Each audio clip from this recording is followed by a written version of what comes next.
Welcome all of you. നമ്മൾ പുതിയൊരു module start ചെയ്യാണ്. Decision making and risk and uncertainty. അതിലെ ഫസ്റ്റ് വീഡിയോ ആണിത്. എന്താണ് യഥാർത്ഥത്തിൽ ഡിസിഷൻ മേക്കിംഗ് എന്ന് പറഞ്ഞാൽ? നമുക്ക് ഒന്നിൽ കൂടുതൽ ആൾട്ടർനേറ്റീവ്സ് ഉണ്ടാകുമ്പോൾ നമുക്ക് എന്ത് ചെയ്യേണ്ടി വരും? അതിൽ ബെറ്റർ ആയിട്ടുള്ള ഒന്ന് നമ്മൾ തിരഞ്ഞെടുക്കേണ്ടി വരും. അവിടെയാണ് നമ്മൾ ഡിസിഷൻ മേക്കിംഗ് എന്ന് പറയുന്നത്, അല്ലേ? അപ്പോൾ ഇത്തരത്തിൽ ഡിസിഷൻ മേക്കിങ്ങിൽ എന്തുണ്ടായിരിക്കും? ഒരു റിസ്ക് ഉണ്ടാവാം, അൺസർട്ടനിറ്റി ഉണ്ടാവാം. So that is decision making under risk and uncertainty. Okay, ഇവിടെ ഒരു ഇങ്ങനെ നോട്ടൊക്കെ കൊടുത്തിട്ടുണ്ട്, ജസ്റ്റ് നിങ്ങളങ്ങനെ വായിച്ചു പോയാൽ മതി. ഓക്കെ, ഞാൻ ഈ കാര്യങ്ങൾ ജസ്റ്റ് ഇങ്ങനെ അവതരിപ്പിച്ച് പോവാം. Then what is the difference? എന്താണ് റിസ്ക്കും അൺസർട്ടനിറ്റിയും തമ്മിലുള്ള ഒരു ഡിഫറൻസ് എന്താണെന്നുള്ളത്? അപ്പോൾ ഇതിൽ ഈ അൺസർട്ടനിറ്റി, സെർട്ടനിറ്റി, റിസ്ക്, ഈ മൂന്ന് വേർഡിനെ കുറിച്ച് നിങ്ങൾ മനസ്സിലാക്കി കഴിഞ്ഞാൽ വളരെ സിമ്പിളായിട്ട് നമുക്ക് മനസ്സിലാക്കാൻ പറ്റും. ഇപ്പം നിങ്ങൾ ഒരു ബാങ്കിൽ എന്താണ്, നിങ്ങൾക്ക് 1,00,000 രൂപ നിങ്ങൾ നിക്ഷേപിച്ചിട്ടുണ്ട്, ഒരു ഫിക്സഡ് ഡെപ്പോസിറ്റ് ഉണ്ട്. അങ്ങനെ നിങ്ങൾ fixed deposit, investment in FD in the bank, അതിൻ്റെ ഫ്യൂച്ചർ പേയ്മെൻറ്റ് നിങ്ങൾക്ക് അറിയാലോ, കറക്റ്റായിട്ട് അറിയാം. ഇത്ര ശതമാനമാണ് ഇതിന് പലിശ കിട്ടുക എന്നുള്ള കറക്റ്റായിട്ട് നമ്മൾ ഇൻവെസ്റ്റ് ചെയ്യുമ്പോൾ തന്നെ ഏകദേശം 12% പലിശ അല്ലെങ്കിൽ 7.5% പലിശ ഇങ്ങനെ പറഞ്ഞിട്ടുണ്ടാവും. സോ അത് സെർട്ടനാണ്, അല്ലേ? എന്നാൽ നിങ്ങൾ FDയിൽ നിക്ഷേപിക്കുന്നതിന് പകരം നിങ്ങൾ എന്ത് ചെയ്യാണ്? ഷെയറിൽ ഇൻവെസ്റ്റ് ചെയ്യണിരിക്കുക. അപ്പോൾ ഷെയറിൽ എന്ന് പറഞ്ഞു കഴിഞ്ഞാൽ ഷെയറിൻ്റെ വാല്യൂവിൽ എന്തുണ്ടാവുക? മാർക്കറ്റ് വാല്യൂവിലൊക്കെ എന്താണെന്ന് വെച്ചിട്ടുണ്ടെങ്കിൽ ഫ്ലക്ച്വേഷൻസ് ഒക്കെ സംഭവിക്കാം. സോ ഷെയറിൻ്റെ പുറത്ത് നിങ്ങൾ ഇൻവെസ്റ്റ് ചെയ്യുമ്പോൾ നിങ്ങൾക്ക് കിട്ടുന്നത് ഡിവിഡൻ്റാണ്. അപ്പോൾ ഔട്ട്കമ്മിനെ കുറിച്ച് നിങ്ങൾക്ക് അറിയാം. ഔട്ട്കം ആർ നോൺ, ഡിവിഡൻ്റാണ് നമുക്ക് കിട്ടാൻ പോകുന്നത്. പക്ഷേ അത് കൃത്യമായിട്ട് എത്രയാണെന്ന് നമുക്ക് പറയാൻ പറ്റില്ല. So outcomes are known, that is dividend, but not with certainty. കൃത്യമായിട്ട് എത്രയാണെന്ന് നമുക്ക് പറയാൻ പറ്റില്ല. That is risk. ഓക്കെ, അപ്പോൾ ഇൻവെസ്റ്റ്മെൻറ്റ് ഇൻ ഷെയർസ് എന്ന് പറയുന്നത് റിസ്ക്കാണ്. ദെൻ നിങ്ങൾ ഇതൊക്കെ പോട്ടെ, ഒരു 2, 3 അല്ലെങ്കിൽ 4, 5 വർഷത്തിനുള്ളിൽ FDയേക്കാൾ ഉയർന്ന വരുമാനം ലഭിക്കുന്ന ഷെയറുകളിൽ നിങ്ങൾ നിക്ഷേപിക്കുകയാണ്, അല്ലെങ്കിൽ അതിനാണ് നിങ്ങൾ നിക്ഷേപിക്കാൻ വേണ്ടി പോവുകയാണ്. അങ്ങനെ ഒരു തീരുമാനമാണെങ്കിൽ ദാറ്റ് ഈസ് അൺസർട്ടൻ. അവിടെ അൺസർട്ടനിറ്റിയാണ്, അനിശ്ചിതത്വമാണുള്ളത്. Okay, so these are the difference between risk, അതുപോലെ തന്നെ എന്താണ് സെർട്ടൻ, അൺസർട്ടൻ. അപ്പോൾ റിസ്ക്കും അൺസർട്ടനിറ്റിയും തമ്മിലുള്ള വ്യത്യാസങ്ങളെ കുറിച്ചാണ് നമ്മൾ പറഞ്ഞിരിക്കുന്നത്. ഓക്കെ, അപ്പോൾ അത് കറക്റ്റായിട്ട് നമ്മൾ മനസ്സിലാക്കണം. അപ്പോൾ സാധാരണഗതിയിൽ നമ്മുടെ നിത്യജീവിതത്തിലൊക്കെ നമ്മൾ ഉപയോഗിക്കുന്ന ഈ വേർഡുകളൊക്കെ തന്നെയാണ് എന്താണ് റിസ്ക്, റിസ്ക് എന്നൊക്കെ പറയുന്നത്, അല്ലേ? അപ്പോൾ റിസ്ക്കും അൺസർട്ടനിറ്റിയും പരസ്പരം അങ്ങോട്ടും ഇങ്ങോട്ടൊക്കെ എന്താണ് നമ്മൾ മാറി മാറി ഉപയോഗിക്കാറുണ്ട്. എങ്കിലും അതിൽ ചെറിയൊരു വേരിയേഷൻസ് ഉണ്ട്, വ്യത്യാസം ഉണ്ട് ആ മീനിങ്ങിൽ നിന്ന് ജസ്റ്റ് ഒന്ന് മനസ്സിലാക്കുക. So what is the difference between decision making under risk and decision making under uncertainty? നമ്മൾ റിസ്ക്കും അൺസർട്ടനിറ്റിയും നമ്മൾ പറഞ്ഞു. അപ്പോൾ അതിലെ ഡിസിഷൻ മേക്കിങ്ങിലെ വ്യത്യാസം എന്ന് പറയുന്നത് എന്താണ്? The potential outcome are known in risk. റിസ്കിൽ എന്താണ് ഔട്ട്കമ്മിനെ കുറിച്ച് നമുക്ക് അറിവുണ്ട്. Whereas in case of uncertainty the outcome are unknown, അല്ലേ? മറ്റേതിൽ എന്താണ് ഔട്ട്കം എന്താണ് നമുക്ക് പ്രവചിക്കാൻ പറ്റുന്നില്ല. Okay, risk can be controlled if proper measures are taken. But on the other hand uncertainty എന്താണ്? Beyond our control. കാരണം ഫ്യൂച്ചർ തന്നെ ഒരു അൺസർട്ടൻ ആണ്. Okay, so that is the difference between decision making and risk and uncertainty. So അപ്പോൾ നമുക്ക് ചുരുക്കി risk എന്ന് പറഞ്ഞു കഴിഞ്ഞാൽ നമുക്ക് എന്താണ്? പോസിബിലിറ്റി ഓഫ് ലോസ് എന്ന് വേണമെങ്കിൽ പറയാം. According to Roman, risk is the probability of failure to accomplish an objective. ഇങ്ങനെ വേണമെങ്കിൽ എന്താണ് നമുക്ക് ഡെഫിനിഷനൊക്കെ ആണെങ്കിൽ പഠിച്ചു വെക്കുന്നത് നല്ലതാണ്. ഓക്കെ, ദെൻ അൺസർട്ടനിറ്റി എന്ന് പറയുമ്പോൾ നമ്മൾ എപ്പോഴും പറയുക ഡൗട്ട് എന്നാണ്. ഇപ്പോൾ റിസ്ക് പറയുമ്പോൾ ഡൗട്ട് എന്നല്ല നമ്മൾ പറയാം. അൺസർട്ടനിറ്റി എന്ന് പറയുമ്പോൾ നമ്മൾ എന്താണ് ഡിഫൈൻസ് ആസ് ഡൗട്ട്. നടക്കുമോ നടക്കൂലേ, അല്ലേ? That is uncertainty.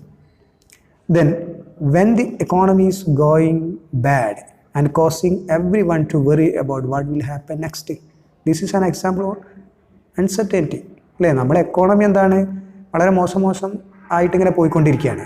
ഓക്കെ, വിപണികളൊക്കെ ആകെ തകർന്ന് പോവുകയാണ്. അപ്പോൾ എന്താണ് ഇനി ഭാവിയിൽ എന്ത് സംഭവിക്കും ഇതിനെക്കുറിച്ച് നമുക്ക് പ്രവചിക്കാൻ പറ്റുന്നില്ല. ഓക്കെ, അതൊരു അൺസർട്ടനിറ്റി ആയിട്ടാണ് നമുക്ക് പറയാം. Okay, so that is risk and uncertainty. അപ്പോൾ റിസ്കിൽ എന്തുണ്ട്? ഈ അൺസർട്ടനിറ്റി എന്നൊക്കെ പറയുന്ന സാധനം ഇതിൽ അങ്ങോട്ട് പരസ്പരം എന്താണ് അടങ്ങിയിട്ടുള്ള സംഭവങ്ങളാണ്. അപ്പോൾ ഇത് എന്താണെന്നുള്ളത് ജസ്റ്റ് ഒന്ന് അതിൻ്റെ വേരിയേഷൻസ് എന്താണെന്ന് മാത്രം മനസ്സിലാക്കുക. Okay, then types of risk. നമുക്ക് ആദ്യം ഒരു ചാർട്ട് നിങ്ങൾ വരച്ചിട്ടോളി, എന്തൊക്കെയാണ് നമ്മൾ ഈ ഒരു ഇതിൽ പഠിക്കാൻ പോകുന്ന കാര്യങ്ങൾ എന്നുള്ളത് ഈ ഒരു വീഡിയോയിൽ. എന്നാൽ പെട്ടെന്ന് നമുക്ക് എന്താണ് പറഞ്ഞു പോവാം. ടൈപ്സ് ഓഫ് റിസ്ക് നമുക്ക് സിസ്റ്റമാറ്റിക്, അതുപോലെ തന്നെ അൺസിസ്റ്റമാറ്റിക്, പിന്നെ മറ്റ് കാറ്റഗറി ആയിട്ടും പറയാം. ഈ സിസ്റ്റമാറ്റിക്കിൽ തന്നെ മാർക്കറ്റ് റിസ്ക്, അതുപോലെ പർച്ചേസിങ് പവർ റിസ്ക്, ഇതാണ് രണ്ടായിട്ട് ഇതിനെ തിരിക്കാൻ പറ്റും. മാർക്കറ്റ് റിസ്കിൽ 3 തരത്തിലുള്ള റിസ്ക്കാണ് നമ്മൾ പറയുന്നത്: equity, interest rate, currency. Okay, അൺസിസ്റ്റമാറ്റിക്കിൽ ബിസിനസ് റിസ്ക് ഉണ്ട്, ഫിനാൻഷ്യൽ റിസ്ക് ഉണ്ട്. പിന്നെ അതർ റിസ്ക് എന്ന് പറയുന്ന കാറ്റഗറിയിൽ ഡിഫാൾട്ട് റിസ്ക്, ലിക്വിഡിറ്റി റിസ്ക്. ഇത്രയും കാര്യങ്ങളാണ് നമ്മൾ എന്ത് ചെയ്യുന്നത് ഈ ഒരു വീഡിയോയിൽ ചർച്ച ചെയ്യുന്നത്. ഓക്കെ, അപ്പോൾ അതിൻ്റെ ഒരു ചാർട്ട് അതേപോലെ വരച്ചിട്ടാൽ പെട്ടെന്ന് നമുക്ക് കാര്യങ്ങൾ പഠിച്ചു പോകാൻ കഴിയും. സോ ടൈപ്സ് ഓഫ് റിസ്കിൽ സിസ്റ്റമാറ്റിക് ആൻഡ് അൺസിസ്റ്റമാറ്റിക് റിസ്കിൽ ഫസ്റ്റ് നമ്മൾ സിസ്റ്റമാറ്റിക് റിസ്ക്. ഈ സിസ്റ്റമാറ്റിക് റിസ്ക് എന്ന് പറയുന്നത് എക്സ്റ്റേണൽ ഫാക്ടേഴ്സ് കൊണ്ട്, ആ ഒരു കാരണം കൊണ്ട് സംഭവിക്കുന്നതാണ്, കമ്പനീൻ്റെ എക്സ്റ്റേണൽ ഫാക്ടേഴ്സ് കൊണ്ട്. അപ്പോൾ എക്സ്റ്റേണൽ ഫാക്ടേഴ്സ് എന്ന് പറയുമ്പോൾ നമ്മളെ കൺട്രോളിലല്ല. ഓക്കെ, അപ്പോൾ അതിന് എന്തൊക്കെയാണ് അതിൻ്റെ ഒരു എക്സാമ്പിളായിട്ട് മാർക്കറ്റ് റിസ്ക്, പിന്നെ പർച്ചേസിങ് പവർ റിസ്ക്. ഈ 2 കാര്യങ്ങളും എന്താണ് സിസ്റ്റമാറ്റിക് റിസ്കിൽ വരുന്ന സംഭവങ്ങളാണ്. അൺകൺട്രോളബിൾ ആയിട്ടുള്ള കാര്യങ്ങളാണ് ഇതൊക്കെ. ഓക്കെ, മാർക്കറ്റ് റിസ്ക് എന്നുകൊണ്ട് ഇവിടെ ഉദ്ദേശിക്കുന്നത് എന്താ വെച്ചിട്ടുണ്ടെങ്കിൽ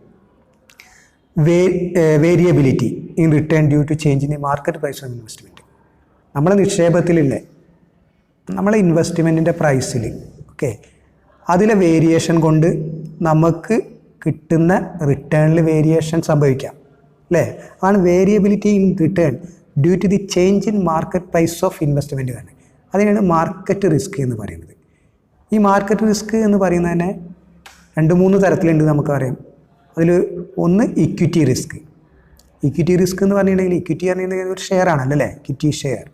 risk of loss due to fall in the market price of share. ആ ഷെയറിൻ്റെ മാർക്കറ്റ് പ്രൈസ് താവുകയാണ്, അപ്പോൾ അത് കാരണം നമുക്ക് സംഭവിക്കുന്ന റിസ്ക് ഇക്വിറ്റി റിസ്ക്. ഇനി ഇൻട്രസ്റ്റ് റേറ്റ് റിസ്ക് എന്ന് പറയുമ്പോൾ ഇൻട്രസ്റ്റ് റേറ്റിൽ ചേഞ്ച് വരുമ്പോൾ നമുക്ക് ചിലപ്പോൾ എന്താണ് നമ്മളെ പണം നഷ്ടമാവാം. അതാണ് ഇൻട്രസ്റ്റ് റേറ്റ് റിസ്ക് എന്ന് പറയുന്നത്. Risk of losing money due to change in the interest rate. അതുപോലെ തന്നെ കറൻസി റിസ്ക്, കറൻസി അതായത് movement in the exchange rate. Okay, അപ്പോൾ അതിൻ്റെ മാറ്റങ്ങൾക്കനുസരിച്ച് നമുക്ക് എന്താണ് പൈസയിൽ നഷ്ടം വരികയാണ്. Risk of losing money due to a movement in the exchange rate. Okay, അപ്പോൾ these are the 3 types of market risk. Then purchasing power risk എന്ന് പറയുന്നത് ഈ സിസ്റ്റമാറ്റിക് റിസ്കിൽ രണ്ടാമത്തെ ഒരു ഭാഗമാണ് നമ്മൾ പറഞ്ഞത്, പർച്ചേസിങ് പവർ റിസ്ക്. ഈ പർച്ചേസിങ് പവർ റിസ്ക് പറഞ്ഞാൽ അത് ആ വേർഡിൽ തന്നെ ഉണ്ട്, പർച്ചേസിങ് പവർ. യഥാർത്ഥത്തിൽ ഇൻഫ്ലേഷൻ കൊണ്ട് സംഭവിക്കുന്നതാണ് പർച്ചേസിങ് പവർ റിസ്ക് എന്ന് പറയുന്നത്. This is the variation in return due to inflation.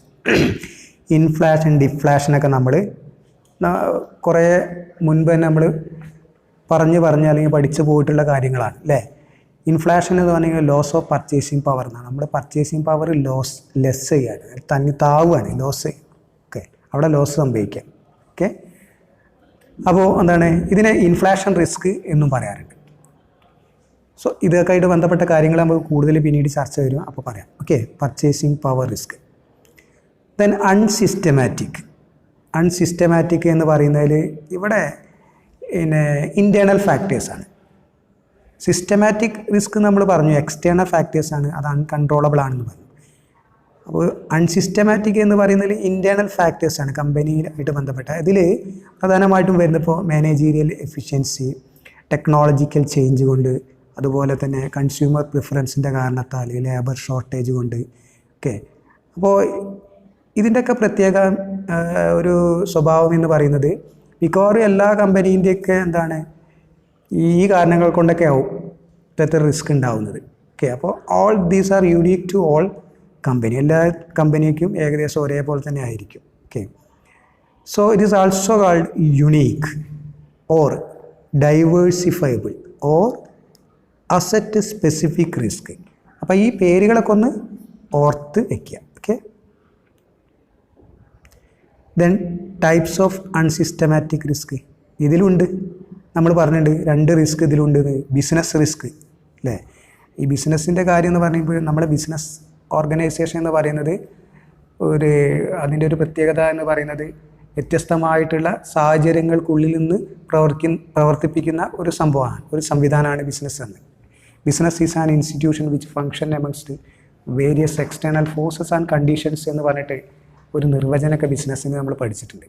വ്യത്യസ്തമായിട്ടുള്ള സാഹചര്യങ്ങൾക്കുള്ളിൽ അത് ഇൻറ്റേർണൽ ഫാക്ടേഴ്സ് ആവാം, എക്സ്റ്റേണൽ ഫാക്ടേഴ്സ് ആവാം. Okay. So every business operate within A particular operating environment. അത് ഇൻറ്റേർണൽ ആവാം അല്ലെങ്കിൽ എക്സ്റ്റേണൽ ആവാം. ഇൻറ്റേർണൽ എന്ന് പറഞ്ഞിട്ടുണ്ടെങ്കിൽ അത് വിത്തിൻ ദി കമ്പനിയാണ്. എക്സ്റ്റേണൽ എന്ന് പറഞ്ഞിട്ടുണ്ടെങ്കിൽ ഔട്ട്സൈഡ് ദി കമ്പനി, അൺകൺട്രോളബിൾ ആയിട്ടുള്ള കാര്യങ്ങൾ. ഓക്കെ. സോ ഇത്തരത്തിൽ the changes in operating condition cos the change in operating profit and expected dividend. This variation in expected profit indicate business risk. സിമ്പിളാണ്. ഇത്തരത്തിലുള്ള condition, operating കണ്ടീഷനിൽ വരുന്ന മാറ്റങ്ങൾ സ്വാഭാവികമായിട്ടും ഓപ്പറേറ്റിംഗ് പ്രോഫിറ്റിനെ ബാധിക്കും, അത് ഡിവിഡൻഡിനെ ബാധിക്കും.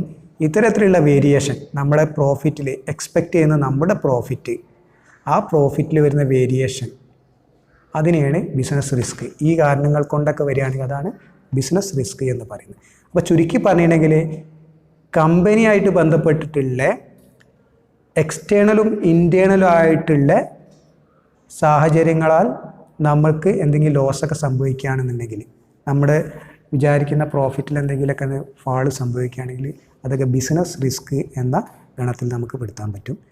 ഫിനാൻഷ്യൽ റിസ്ക് ഉണ്ട്. ഫിനാൻഷ്യൽ റിസ്ക് ഇത് പ്രധാനമായിട്ടും ക്യാപിറ്റൽ സ്ട്രക്ചറായിട്ട് ബന്ധപ്പെട്ട് കിടക്കുകയാണ്. Capital structure. What is capital structure?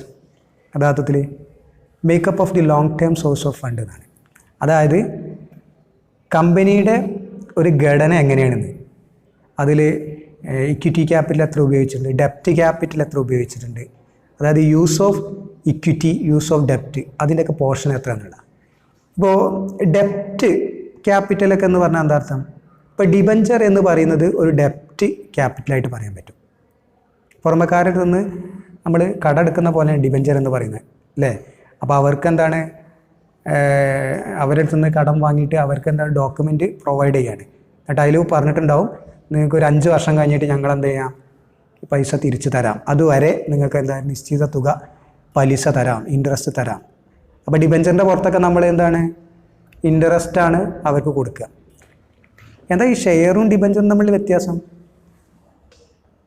നമ്മൾ ഒരു ബിസിനസ് സ്ഥാപനത്തിന് ക്യാപിറ്റൽ സ്വരൂപിക്കുന്നതിന് വേണ്ടിയിട്ട് പല വഴികളുണ്ട്. ഒന്നുകിൽ അവർക്ക് ഷെയറുകൾ ഇഷ്യൂ ചെയ്യാം. ഷെയർ എന്ന് പറയുന്നത് തന്നെ ഇക്വിറ്റി ഷെയർ, പ്രിഫറൻസ് ഷെയർ ഒക്കെ ഉണ്ട് അല്ലേ? അതുപോലെ ഡിബഞ്ചർ ഇഷ്യൂ ചെയ്യാം, ലോങ് ടേം ലോൺ എടുക്കാം, ഇങ്ങനെയൊക്കെ ഒരുപാട് വഴികളുണ്ട്. So what is the difference between share and debenture? നമ്മൾ ഷെയർ ഇഷ്യൂ ചെയ്ത് കഴിഞ്ഞിട്ടുണ്ടെങ്കിൽ ഒരു മെച്ചമുണ്ട്, ലാഭം ഉണ്ടെങ്കിൽ മാത്രം ഡിവിഡൻഡ് കൊടുത്താൽ മതി. ഷെയർ ഹോൾഡേഴ്സിന് നമ്മൾ കൊടുക്കുന്നത് ഡിവിഡൻ്റാണ്, ലാഭവിഹിതമാണ്. അത് ലാഭം ഉണ്ടാകുമ്പോൾ കൊടുത്താൽ മതി. നഷ്ടം ഉണ്ടാകുമ്പോൾ കമ്പനിക്ക് ലാഭവിഹിതം കൊടുക്കേണ്ട ആവശ്യമില്ലല്ലോ. സോ പ്രോഫിറ്റ് ഉണ്ടെങ്കിൽ മാത്രം ഡിവിഡൻഡ് കൊടുത്താൽ മതി. പക്ഷേ പ്രശ്നം എന്താ വെച്ചിട്ടുണ്ടെങ്കിൽ നമ്മൾ ഷെയർ മാത്രം ഇഷ്യൂ ചെയ്യുകയാണെങ്കിൽ ഷെയർ ഹോൾഡേഴ്സിൻ്റെ എണ്ണം ഇങ്ങനെ കൂടി വരും. ഷെയർ ഹോൾഡേഴ്സിൻ്റെ എണ്ണം കൂടുന്നത് കമ്പനിക്ക് നല്ലതല്ല. കാരണം ഈ ഷെയർ ഹോൾഡേഴ്സ് പറഞ്ഞാൽ റിയൽ ഓണേഴ്സാണ് കമ്പനീൻ്റെ. അപ്പോൾ തീരുമാനം എടുക്കുകയാണെങ്കിൽ ഇവരൊക്കെ നമ്മൾ വിളിക്കണം അല്ലേ? അപ്പോൾ ഒരു പെട്ടെന്നൊക്കെ തീരുമാനം എടുക്കുക കാരണം വലിയ ബുദ്ധിമുട്ടാണ്. എല്ലാ ഷെയർ ഹോൾഡേഴ്സിൻ്റെയും എന്താണ് ആ തീരുമാനം നമുക്ക് അറിയേണ്ടി വരും. കമ്പനീൻ്റെ പോളിസി, പ്രൊസീജിയർ, ഈ കാര്യങ്ങളിലെല്ലാത്തിനും എന്താണ് ഇവർക്ക് റൈറ്റ് ഉണ്ടായിരിക്കും. അപ്പോൾ നമുക്കെന്താണ് അങ്ങനെ തീരുമാനം എടുക്കാൻ, അതുപോലെ മാനേജ്മെൻറ്റിനൊന്നും നമുക്ക് ആളാവശ്യമില്ല, പക്ഷേ പൈസ ആവശ്യമാണ്. അങ്ങനെയുള്ള സാഹചര്യത്തിലാണ് നമ്മൾ ഷെയറിന് പകരം എന്താണ് ഡിബഞ്ചർ ഇറക്കുക. അങ്ങനെ ആകുമ്പോൾ അതാണ് നമ്മൾ ഒരാളുടെ അടുത്ത് നിന്ന് കടം മേടിക്കുന്ന പോലെയാണ്. അവരെ പൈസ നമ്മൾ മേടിക്കുന്നു, അവർക്ക് എന്താണ് നമ്മൾ വോട്ടിംഗ് പവറും കാര്യങ്ങളൊന്നും കൊടുക്കുന്നില്ല, പകരം അവർക്ക് എന്താണ് നിശ്ചിത തുക ഇൻട്രസ്റ്റ് കൊടുക്കുന്നു. അപ്പോൾ കമ്പനിക്ക് രണ്ടും ആവശ്യമാണ്. ഡെപ്റ്റ് ക്യാപിറ്റലും ആവശ്യമാണ്, അതുപോലെ ഇക്വിറ്റി ക്യാപിറ്റലും ആവശ്യമാണ്. അപ്പോൾ ഇവിടെ ഫിനാൻഷ്യൽ റിസ്ക് എന്ന് പറയുന്നത് ഇങ്ങനെ ഡെപ്റ്റ് ക്യാപിറ്റൽ യൂസ് ചെയ്തത് കാരണം ഇക്വിറ്റി ഷെയർ ഹോൾഡേഴ്സിൻ്റെ റിട്ടേണിൽ വേരിയേഷനൊക്കെ ചിലപ്പം വരും. അങ്ങനെയാണെങ്കിൽ അതിനെയാണ് നമ്മൾ ഫിനാൻഷ്യൽ റിസ്ക് അല്ലെങ്കിൽ ഫിനാൻഷ്യൽ ലിവറേജ് എന്നൊക്കെ പറയുന്നത്. Okay, so shareholders are the last claimants. So if profit is reduced that will affect shareholders. ഷെയർ ഹോൾഡേഴ്സാണ് അവസാനത്തെ അവകാശികൾ എന്ന് പറയുന്നത്. എല്ലാവർക്കും കൊടുത്ത് കഴിഞ്ഞാൽ ബാക്കി അതിന് ശേഷമാണ് ഷെയർ ഹോൾഡേഴ്സ് എടുക്കാൻ പറ്റുള്ളൂ. പക്ഷേ അത് എത്ര ഉണ്ടെങ്കിൽ അവർക്ക് എടുക്കുക എന്നുള്ളതാണ് അല്ലേ. അപ്പോൾ ഡിവിഡൻഡിൻ്റെ ഒരു പ്രത്യേകത തന്നെ അതാണ്. ചിലപ്പോൾ ഉണ്ടാവില്ല, ചിലപ്പോൾ കൂടുതലുണ്ടാവും. ഓക്കെ, സോ നമ്മൾ നേരത്തെ പറഞ്ഞ പോയിൻ്റാണ് the variation in the return of equity investors due to the preference of ഡെപ്റ്റ് in the capital structure of the company is called financial risk or financial leverage. Okay, then ബാക്കിയുള്ള റിസ്കുകൾ ഏതൊക്കെയാണുള്ള? ഒന്ന് default risk ആണ്. ഇതിനെ credit risk എന്നും അറിയപ്പെടും. Okay, credit risk എന്ന് പറയുമ്പോൾ എന്താ ഉദ്ദേശിക്കുക വെച്ചിട്ടുണ്ടെങ്കിൽ the borrower may fail to pay the interest and principal amount within the proper time. ഒരു ടൈമൊക്കെ പറഞ്ഞിട്ടുണ്ടാവും. ആ ടൈമിൻ്റെ ഉള്ളിൽ എന്താണ് ഇവർ ആ തുകയും അതിൻ്റെ പ്രിൻസിപ്പൽ എമൗണ്ടും അതിൻ്റെ ഇൻട്രസ്റ്റും എന്ത് ചെയ്യാണ് അടയ്ക്കാൻ പരാജയപ്പെടുകയാണ്. അതാണ് ഡിഫാൾട്ട് റിസ്ക്. അപ്പോൾ ഡിഫാൾട്ടായി. ഓക്കെ, അപ്പോൾ ഡിഫാൾട്ട് റിസ്ക് എന്ന് പറയും. ദെൻ ലിക്വിഡിറ്റി റിസ്ക് എന്നുകൊണ്ട് ഉദ്ദേശിക്കുന്നത് inability to meet the liabilities of creditors when they want withdraw their money. നമുക്ക് ഒരുപാട് ക്രെഡിറ്റേഴ്സ് ഉണ്ടായിരിക്കും. നമ്മൾ കടം വാങ്ങിയ ഒരുപാട് ആളുകൾ, ബിസിനസ് സ്ഥാപനം കടം വാങ്ങിച്ച ഒരുപാട് വ്യക്തികളുണ്ടാവും. അവരാണ് ബിസിനസ് സ്ഥാപനത്തിൻ്റെ ക്രെഡിറ്റേഴ്സ് എന്ന് പറയുന്നത്. ഇപ്പോൾ എക്സിൻ്റെ കയ്യിൽ നിന്ന് വാങ്ങിച്ചു, വൈയുടെ കയ്യിൽ നിന്ന് വാങ്ങിച്ചു, ഇങ്ങനെയൊക്കെ വാങ്ങിക്കുകയാണെങ്കിൽ എക്സും വൈയൊക്കെ നമ്മുടെ ക്രെഡിറ്റേഴ്സാണ്. അപ്പോൾ അവർ വന്ന് ചോദിക്കുമ്പോൾ നമ്മളെ അടുത്ത് പൈസ എടുത്ത് തിരിച്ച് കൊടുക്കാണ്ടാവണം.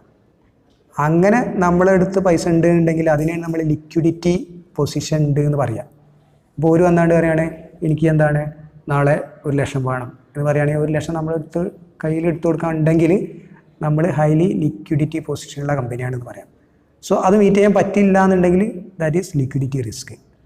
സോ അതാണ് inability to meet the liabilities of creditors എന്ന് പറയുന്നത്. ഓക്കെ, സോ നമ്മൾ ക്യാപിറ്റൽ സ്ട്രക്ചർ പറഞ്ഞപ്പോൾ ക്യാപിറ്റൽ സ്ട്രക്ചറായിട്ട് ബന്ധപ്പെട്ട ഒരുപാട് തിയറീസ് ഒക്കെ ഉണ്ട്. നിങ്ങൾക്ക് ഇവിടെ പഠിക്കാനില്ല എങ്കിലും അതൊന്ന് ഓർത്തിടുന്നത് നല്ലതാണ്. ക്യാപിറ്റൽ സ്ട്രക്ചർ എന്താണെന്ന് നമ്മൾ പറഞ്ഞല്ലോ അല്ലേ. കമ്പനീൻ്റെ എന്താണ് എത്രയാണ് പോർഷൻ, ഇപ്പോൾ യൂസ് ഓഫ് ഇക്വിറ്റി എത്രയാണ്, യൂസ് ഓഫ് ഡെപ്റ്റ് എത്രയാണ്, ഇതിൻ്റെയൊക്കെ ഒരു പോർഷനെ കുറിച്ചുള്ള പഠനമാണ് ക്യാപിറ്റൽ സ്ട്രക്ചർ എന്ന് പറയുന്നത്. ഇതുമായിട്ട് ബന്ധപ്പെട്ട് ഒരുപാട് തിയറീസൊക്കെ ഡിറൈവ് ചെയ്തിട്ടുണ്ട്. അതിൽ പ്രധാനപ്പെട്ട തിയറീസാണ് ഒന്ന് നെറ്റ് ഇൻകം തിയറി എന്ന് പറയുന്നത്. അതായത് ഫേമിൻ്റെ എന്താണ് വാല്യൂ ഡെപ്റ്റിൻ്റെ പോർഷൻ ഉയർത്തിക്കൊണ്ട് നമുക്ക് എന്ത് ചെയ്യാം വർദ്ധിപ്പിക്കാൻ പറ്റും എന്ന തിയറിയാണ്. ചുരുക്കി പറയാട്ടോ, അത് നിങ്ങൾ പഠിച്ചു പോകുന്ന തിയറി തന്നെ ആയിരിക്കും. Increase firms value through increase proportion of ഡെപ്റ്റ്, അതാണ് പറയുന്നത്. നെറ്റ് ഓപ്പറേറ്റിംഗ് തിയറി എന്ന് പറയുന്നത് ജസ്റ്റ് ഇതിനോടൊരു ഒപ്പോസായിട്ട് വരുന്നൊരു സംഭവം തന്നെയാണ്. ഇവർ പറയുന്നത് വെച്ചിട്ടുണ്ടെങ്കിൽ അങ്ങനെ ഫേമിൻ്റെ വാല്യൂ എന്താണ് ഡെപ്റ്റ് പ്രൊപ്പോർഷൻ കൂട്ടി വെച്ചിട്ടുണ്ടെന്നാണ് കൂടിക്കൊള്ളുന്നില്ല. ഏകദേശം firm value will be same in its overall cost of capital. ഏകദേശം സമാനമായിട്ട് തന്നെ വെക്കും. ക്യാപിറ്റൽ നടവിടെ എല്ലുണ്ട് അവസാനം കേട്ടോ. കാരണം എന്താണ് ഡെപ്റ്റ് എന്ന് പറയുന്ന സംഭവം ആകുമ്പോൾ ഓട്ടോമാറ്റിക്കായിട്ട് നമ്മൾ ഇൻട്രസ്റ്റ് കൊടുക്കേണ്ടി വരും. അപ്പോൾ അങ്ങോട്ടും ഇങ്ങോട്ടൊക്കെ നോക്കി വരുമ്പോൾ ഏകദേശം അത് സെയിം ആയിട്ട് തന്നെ നിൽക്കും എന്നാണ് പറയുന്നത്. ദെൻ ട്രഡീഷണൽ തിയറി ഉണ്ട്. ട്രഡീഷണൽ തിയറി ഈ നെറ്റ് ഇൻകം തിയറിൻ്റെയും നെറ്റ് ഓപ്പറേറ്റിംഗ് തിയറിൻ്റെയും ഉള്ളിൽ നിൽക്കണേ, ഇതിൻ്റെ ഇടയ്ക്ക് നിൽക്കണതാണ്. അധികമായിട്ട് നമ്മൾ ഡെപ്റ്റ് ക്യാപിറ്റൽ യൂസ് ചെയ്തിട്ടുണ്ടെങ്കിൽ അതൊരു നെഗറ്റീവ് റിസൾട്ട് ഉണ്ടാക്കും എന്നാണ് ട്രഡീഷണൽ തിയറി പറയുന്നത്. ദെൻ MM തിയറി അഥവാ മോഡിഗ്ലാനി മില്ലർ തിയറി ഉണ്ട്. ഈ മോഡിഗ്ലാനി മില്ലർ തിയറി പറയുന്നത് നമ്മൾ ടാക്സ് ഉണ്ടെങ്കിൽ when corporate tax exist it is equal to net income theory. Okay, tax ഉണ്ടെങ്കിൽ നെറ്റ് ഇൻകം, അതല്ലാന്നുണ്ടെങ്കിൽ എന്താണ് അത് നെറ്റ് ഓപ്പറേറ്റിംഗ് തിയറിയാണ് എന്നുള്ള കോൺസെപ്റ്റാണ്. അപ്പോൾ ടാക്സ് എക്സിസ്റ്റ് ആണെങ്കിൽ അത് റെലവൻസ് എന്നുള്ളതും മറ്റേ ഇറിലവൻസ് തിയറി എന്ന് പറയും. So this is capital structure theory. Just ഒന്ന് പഠിച്ച കാര്യങ്ങളൊന്ന് ഓർത്തെടുക്കാൻ വേണ്ടി പറഞ്ഞതെന്ന് മാത്രമേ ഉള്ളൂ. ഓക്കെ, പിന്നീടൊക്കെ അത് ആവശ്യമൊക്കെ വരും. ഓക്കെ, അപ്പോൾ ഇത്രയും കാര്യങ്ങളാണ് നമ്മൾ ഇന്നത്തെ ഒരു വീഡിയോയിൽ പ്രധാനമായിട്ട് ഡിസ്കസ് ചെയ്യുന്നത്. മറ്റു കാര്യങ്ങളായിട്ട് നമുക്ക് എന്താണ് പ്രോബ്ലം കാര്യങ്ങളൊക്കെ അതിൽ ഡിസ്കസ് ചെയ്യാണ്ട്. ഓക്കെ, അപ്പോൾ അതിനൊക്കെ കൂടുതൽ നമുക്ക് ഇമ്പോർട്ടൻസ് കൊടുത്ത് പോകണം. സോ അടുത്തൊരു വീഡിയോ നമുക്ക് കാണുന്നവരെ ബൈ, താങ്ക് യു.